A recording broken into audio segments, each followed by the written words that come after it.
നിയമസഭാ തെരഞ്ഞെടുപ്പ് ദിവസമായ ഏപ്രിൽ 9 നെഗോഷ്യബിൾ ഇൻസ്ട്രുമെന്റ് ആക്ട് അനുസരിച്ച് പൊതുവധി പ്രഖ്യാപിച്ച സംസ്ഥാന സർക്കാർ ഉത്തരവായി.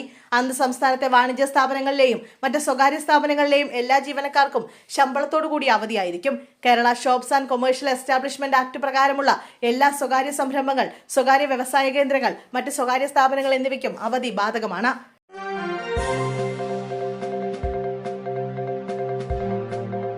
ഇടത് MLA ആയിരുന്ന കാരാട്ട് റസാഖ് വീണ്ടും മുസ്ലിം ലീഗിലേക്ക്. പാണക്കാട് വീട്ടിലെത്തിയാണ് റസാഖ് വീണ്ടും ലീഗ് അംഗത്വം സ്വീകരിക്കുന്നത്. നേരത്തെ ലീഗ് വിട്ട കാരാട്ട് റസാഖ് 2016 CPM പിന്തുണയോടെ ഇടത് സ്വതന്ത്രനായി നിയമസഭയിലേക്ക് വിജയിച്ചിരുന്നു. നിലവിൽ മദ്രാസ് ബോർഡ് ചെയർമാനാണ് കാരാട്ട് റസാഖ്. ഇടതുപക്ഷത്ത് ഏതാനും നാളുകളായി കടുത്ത അതിർത്തിയിലായിരുന്നു കാരാട്ട് റസാഖ്.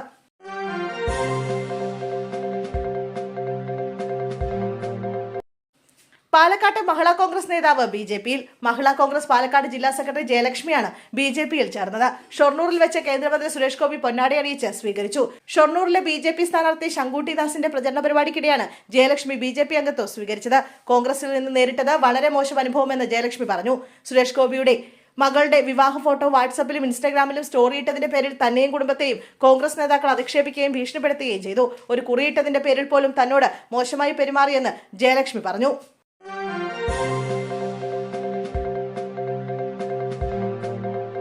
സംസ്ഥാനത്ത് കടുത്ത ചൂട് തുടരുന്നു. 11 ജില്ലകളിലെ താപനില മുന്നറിയിപ്പ് പുറപ്പെടുവിച്ചിട്ടുണ്ട്. കൊല്ലം, പത്തനംതിട്ട, കോട്ടയം, പാലക്കാട് ഉൾപ്പെടെ 11 ജില്ലകളിലാണ് യെല്ലോ അലർട്ട് പുറപ്പെടുവിച്ചിട്ടുള്ളത്. പാലക്കാടും പുനലൂരും കഴിഞ്ഞ ദിവസം താപനില 37 ഡിഗ്രി കടന്നിരുന്നു. പാലക്കാട് 38 ഡിഗ്രി സെൽഷ്യസ് ആണ് രേഖപ്പെടുത്തിയത്.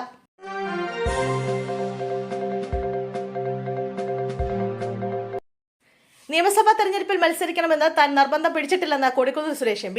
LDF സ്ഥിരമായി ജയിക്കുന്ന മണ്ഡലം പിടിച്ചെടുക്കാനായി മത്സരിക്കാമെന്ന് പറഞ്ഞിരുന്നു. KPCC പ്രസിഡന്റ് ചുമതല ആർക്ക് എന്നതിൽ ഹൈക്കമാൻഡ് തീരുമാനം പ്രവർത്തകരുടെ നേതാക്കളും കാക്കുകയാണെന്നും അദ്ദേഹം പറഞ്ഞു. K. സുധാകരൻ നിർബന്ധം പിടിച്ചുവെന്ന അഭിപ്രായമില്ല.